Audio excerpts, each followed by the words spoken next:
प्रिय विद्यार्थियों नमस्कार। मैं doctor Bhagwanaram Bishnoi government law college Bikaner से बोल रहा हूं। आज LLB third year evidence act के सेक्शन 6 की हम चर्चा करना चाह रहे हैं। सेक्शन 6 में है रेस जेस्टे का सिद्धांत, theory of res gestae, same transaction, एक ही व्यवहार का भाग। धारा 5 और 55 के बीच में बताए गए सारे तथ्य क्या है? सुसंगत तथ्य है। तो सेक्शन 6 अपना आप ही रेलेवेंट है।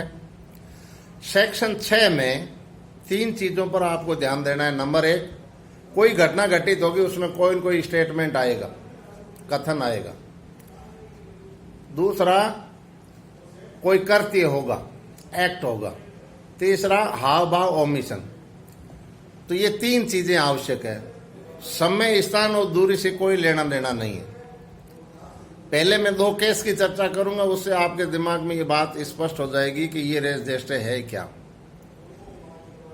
आर वर्सेस क्वीन के मामले में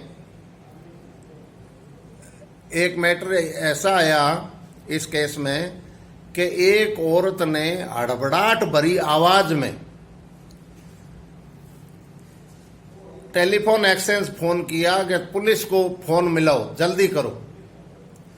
अभी ऑपरेटर कुछ भी नहीं कर पा रही थी।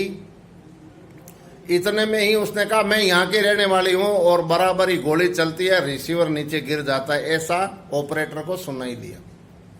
ऑपरेटर ने तुरंत थाने को कहा भी इस प्रकार से हड़बड़ाहट भरी आवाज में औरत थी, उस पर तत्काल कोई खतरा था और मैं अभी कुछ कर ही नहीं पा रही थी। इतने में उसने अपना एड्रेस बताते हुए गोली की आवाज सुनाई दी और रिसीवर गिर गया। पुलिस मौके पर पहुंचती है, वहां उसका पति बैठा है कि मेरी पत्नी को किसी ने मार दिया। बाद में पुलिस ने देखा, इन्वेस्टिगेशन किया, पति ही उसका हत्यारा था और उस हत्यारे को दोषी ठहराया गया। किस आधार पर ठहराया गया? घर से 10 किलोमीटर दूर ऑपरेटर के स्टेटमेंट से। ऑपरेटर आई विटनेस नहीं है, लेकिन घटना से जुड़ी हुई है, क्योंकि हड़बड़ाहट भरी आवाज में उसने कहा पुलिस को फोन मिलाओ। कुछ कर ही नहीं पा रही थी। इतने में उसने कहा मैं यहां से बोल रही हूं और इतने में गोली की आवाज सुनाई दी। ये स्टेटमेंट थे ऑपरेटर के। ऑपरेटर के बयान के आधार पर, गवाह के आधार पर, स्टेटमेंट के आधार पर जो उसने स्टेटमेंट दिए थे, ऑपरेटर ने वो स्टेटमेंट आगे दिए और उस स्टेटमेंट के आधार पर जो है उसे दोषी ठहराया गया। एक केस तो ये है। दूसरा, आर वर्सेज विनफील्ड का, वेडिंगफील्ड का मामला, आर वर्सेज वेडिंगफील्ड। इस मामले में क्या था कि पति और पत्नी अंदर रूम में थे। चाची बाहर बैठी कोई सफाई कर रही थी, जैसे घर में बड़ी बुजुर्ग औरतें बाहर बैठी, कभी दाल साफ करती है, कभी मूंग साफ करती है, कभी कुछ करती है। इस तरीके से वो कोई कार्य कर रही थी, गैलरी में बैठी हुई, और अंदर से कोई आवाज नहीं आई। बाहर आती है और वो स्टेटमेंट देती है अपनी, देखो मेरी प्यारी चाची, वेडिंगफील्ड ने क्या किया है।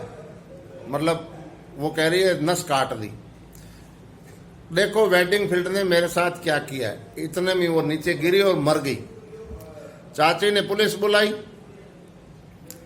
पति को ट्रायल किया गया और ट्रायल में नीचे के जज ने यह कहा कि भाई कोई घटना घटित होती है तो स्टेटमेंट, उसके स्टेटमेंट तो चाची ने बता दिए, लेकिन कोई घटना घटित होती है, चाची बाहर बैठी है, तो आवाज क्यों नहीं आई अंदर से? हो सकता है कि इसने स्वयं ने नस काट ली हो, इमोशनल लड़कियां बहुत होती है आजकल, और बाहर आकर के कह दिया हो। ऐसा भी हो सकता है। तो संदेह का लाभ देते हुए नीचे से बरी कर दिया गया उसको, वेडिंगफील्ड को। जब यह मामला ऊपर हाउस ऑफ लॉर्ड में गया तो जस्टिस कोक थे वहां पर। जस्टिस कोक ने नीचे के निर्णय को बदल करके वेडिंगफील्ड को सजा दी। उन्होंने कहा यह भी तो हो सकता है कि पुरुष और स्त्री की फिजिक्स में फर्क है। पुरुष कितना ही कमजोर क्यों नहीं और औरत कितनी बलशाली क्यों नहीं हो, पुरुष भारी पड़ेगा। फिजिक्स है बॉडी की, केमिस्ट्री है बॉडी की, फिजिक्स है।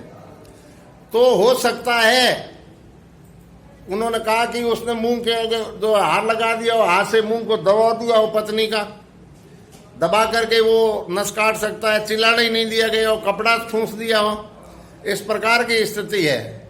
उन्होंने कहा देयर इज समथिंग रॉन्ग, कुछ न कुछ हुआ है तभी तो किसी ने नस काटी है। कोई अपना आप कोई नस काटता है क्या? तो भी उत्प्रेरित इसी ने ही किया है, इसलिए उसको दोषी ठहराया गया। जस्टिस विगमोर कहते हैं कि धारा 6 में अंतर्गत अगर आप कोई एविडेंस लाते हो तो दूधारी तलवार है, इधर से ही काटेगी इधर से ही काटेगी। तो बड़ी कोर्ट को चाहिए कि बहुत ही सावधानी और सतर्कता पूर्वक सेक्शन 6 की एविडेंस का परीक्षण करने के पश्चात ही पत्रावली पर ले। अगर आप किसी को मारोगे तो वो चिल्लाएगा, एक्ट होगा कि नहीं होगा? मारो मुझे और मार और मार, मुझे मत मारो, शायद अगले चिल्लाएगा। कोई हाव भाव होगा, गैस्चर होगा, गुस्से में होगा।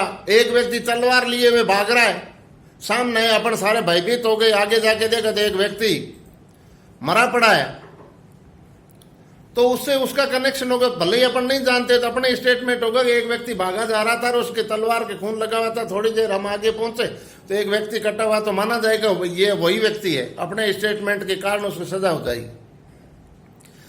घटना के समय फिजिकल प्रेजेंस आवश्यक नहीं है, समय और स्थान कितना ही दूर क्यों न हो, तभी तो पुलिस कहती है कि इसके तार विदेश से जुड़े हुए हैं, इसके तार बहुत लंबे जुड़े हुए। तार का मतलब सेक्शन 6 के तहत एविडेंस को कलेक्ट करती है पुलिस, और सेक्शन 6 के अंतर्गत ली गई जो एविडेंस प्रस्तुत करेगी कोर्ट, वो मानने के लिए कोर्ट बाध्य है सेक्शन 6 के मुताबिक, क्योंकि रेलेवेंट फैक्ट्स है। जोड़ना पड़ेगा कि ये घटना इस घटना के तार इससे जुड़े हुए हैं, लिंक है, इससे संबंध रखता है। क्यों रखता है? ये इन्वेस्टिगेशन ऑफिसर जो है अपनी स्थिति को स्पष्ट करेगा। सेक्शन 6 भले ही वो कहीं बैठा है, धन बल के आधार पर भारत सरकार का तख्ता बदलने या राजस्थान सरकार का तख्ता बदलने के लिए कोई अगर आदमी इंग्लैंड से भी प्रयास कर रहा है, धन उपलब्ध करवा रहा है, तो भी सेक्शन 6 के अंतर्गत 120B का षड्यंत्र होगा, 124 का षड्यंत्र होगा, और उसके साथ में जो है सेक्शन 6 के तहत एविडेंस पुलिस को कलेक्ट करके पुलिस को देनी पड़ेगी, तब जाकर के उसको सजा होगी, अन्यथा नहीं, भले ही चाहे वो कहीं पर भी क्यों न बैठा हो। इसे कहते हैं theory of res gestae same transaction. तो प्रिय विद्यार्थियों, पढ़ो और याद करो, और हमारे जो है दूसरे साथीगण जितने भी हैं बार बार जो भी वीडियो अपलोड कर रहे हैं, कंटेंट्स डाल रहे हैं, आप अपना आप में सेव करो और उसकी फाइल बनाओ, और परीक्षा के टाइम भी आपको सहायता मिलेगी। आगे RJS कॉम्पिटिटिव एग्जाम में भी ये काम आएगा। अब सरकार का निर्देश है कि ये जो है वीडियो अपलोड करें। अन्य महाविद्यालय में नहीं हो रहा है, लेकिन अपने सौभाग्य से मैं टीम भावना साथ लेके चलता हूँ सभी को प्रेम से, और सब राजी है और वीडियो डाल रहे हैं। जो भी डाल रहे हैं आप उसको जरूर देखें, जरूर समझने का प्रयास करें, लाइक करें, शेयर करें। 860 अपने जो है सब्सक्राइबर हुए हैं इस कॉलेज चैनल के। यदि 1000 हो जाएगा तो उसके बाद में दुनिया देखेगी अपने को। तो कोशिश करें कि सब्सक्राइब ज़्यादा से ज़्यादा हो, अन्य आपके दोस्तों, लोग के विद्यार्थी कोई भी हो, कहीं से भी हो, कोई भी फायदा उठ रहा है, कोई दिक्कत नहीं। और 30,000 व्यू हमारे पास में आ चुके हैं, इसका मतलब काफ़ी लोग देख रहे हैं, संतुष्ट भी है, कमेंट्स भी आ रहे हैं।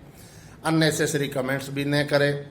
कोई भी सूचना होगी आपको वीडियो के माध्यम से या मैं आपको लिख करके आपके जो है ग्रुप्स बने उसमें डाल दूंगा। घबराने की, फोन करने की ज़रूरत नहीं है। अब तो केवल 2020 में बचने का जुगाड़ देखो, डिस्टेंस बनाए रखो, ये रखो, और कोई काढ़ा लिए रखो, कोई मतलब जैसे इम्यूनिटी बूस्ट हो, घूमो, प्राणायाम करो, मेडिटेशन करो, संगीत सुनो, खुश रहो। ये भय का भूताड़ है और कोरोना कुछ नहीं है। सावधानी जरूरी। जय हिंद, जय भारत।